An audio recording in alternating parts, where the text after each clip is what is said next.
بڵێ باوەڕم هەیە محەممەد عەلەیهی سەڵات وەسەلام پێغەمبەرە، بەڵام بۆ من نەهاتووە، بەڵکو بەس بۆ قەومی عەرەب هاتووە، چونکە دینی من دینی زەرەدەشتە، ئەو کەسەش وەڵڵاهی وەبیللاهی وەتەڵڵاهی موسڵمان نییە.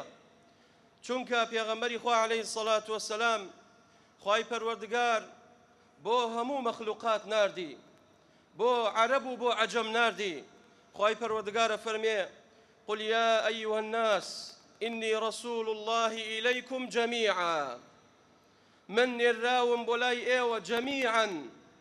وبيغمري خوا فرمي عليه الصلاة والسلام: بعثت إلى الأحمر والأسود، من خواي پروردگار ناردمي ونبي بس بو قومي عرب بيت، بلكو بو همو قوم كاني تر خواي پروردگار مني ناردوا، چونکە من سەروەری پێغەمبەرانم، کۆتا پێغەمبەرم، ئەبێ ئەو خەڵکە شوێن کەوتەی من بێت و بە قسەی من بکات و تێبگا لە پەیامەکەی من کە پەیامی خوای پەروەردگارە.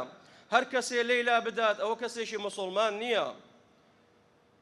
ئەگەر خەڵکانێک ئیدعای ئەوە بکەن بڵێ دینی ئێمە ئەمڕۆ دینی زەرەدەشتە، ئەوە وەڵڵاهی موسڵمان نییە. لێرە و لەوێ گوێمان لێیەتی لە کەناڵە ئاسمانیەکان، لە تۆڕە کۆمەڵایەتیەکان باسی دیانەتی زەرەدەشت دەکرێت کە گوایە ئەو دینەیەکەوە باو باپیری ئێمە لەسەری بوون، موسڵمان بوون. بەڕاستی ئەمە کارەساتە. دینی زەرەدەشت دینی ئێمە نییە، بەڵکو دینێکە ئەوەندە لە سیاسەت نێزگە، لە دینی ئیسلامەوە نێزگ نییە و لە دیندارەتی نێزگ نییە. ئێمەی موسڵمان لە سەردەمی پێغەمبەری خوا عەلەیهی سەڵات وەسەلام ئیمانمان هاوردووە و کوردی ئێمە ئیمانی بە پێغەمبەری خوا هاوردووە عەلەیهی سەڵات وەسەلام، و سەحابەشمان هەبوو و کورد بوو لەگەڵ پێغەمبەری خوای عەلەیهی سەڵات وەسەلام ژیانی بردەسەر کە ناوی جابان بوو و حەدیثی گێڕاوەتەوە لە پێغەمبەری خوا عەلەیهی سەڵات وەسەلام. زانایان بۆمان باسەکەن کوردی ئێمە، کورد زمانی ئێمە، ملەتی ئێمە هەر موسڵمان بووە، دیانەتی ئیسلام بووە. بەڵام ئەمڕۆ کەسانێک بێن بە زۆر دینێک پەیدا بووە پێی بوترێت دینی زەرەدەشت، بۆ ئەوەی خەڵکی شوێن ئەو دینە بکەوێ واز لە ئیسلام بێنێن.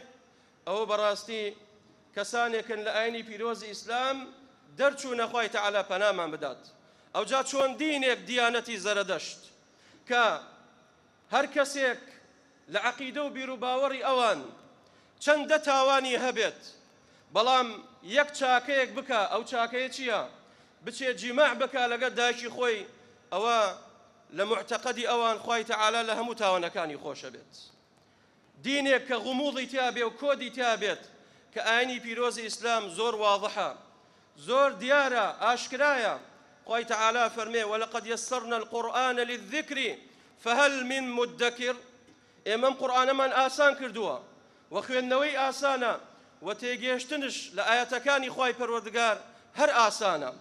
بەڵام ئەی دیانەتی زەرەدەشت کە گوایە دینی ئێمە بوو بێت، حاشا وەکەلا، ئەوە هەمووی دینێکە پڕە لە غموڵ، پڕە لە کۆد، ئەبێ بڕۆی قەڵەم و چەکوش بێنی بیکەیتەوە.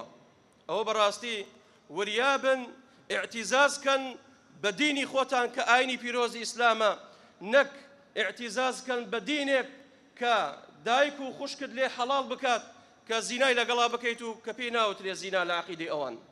بۆیە ئینسانی موسڵمان ئەبێ عەقیدەی وا بێت کە پێغەمبەر عەلەیهی سەڵات وەسەلام بۆ هەموو میلەتێک هاتووە، بۆ هەموو چین و توێژێک هاتووە، نەک تایبەت بێ بۆ عەرەب. چونکە گاور و جوولەکە عەقیدەیان وا بوو کاتێک لە بەرامبەر ئاەتەکانی قورئان و موعجیزەی گەورەی قورئان کە زانیان پێغەمبەری خوای عەلەیهی سەڵات وەسەلام ئیفلاسیان هەوت و هیچیان پێ نەما، ئەو جاوتیان ئەمە پێغەمبەرە بەڵێ، بەڵام بەس بۆ قەومی عەرەب هاتووە، بەڵام بەس بۆ قەومی عەرەب هاتووە. نەخێر، پێغەمبەری خوا عەلەیهی سەڵات وەسەلام وما أرسلناك إلا كافة للناس بشيرا ونذيرا، كافة للناس، بۆ هەموو خەڵکی هاتووە.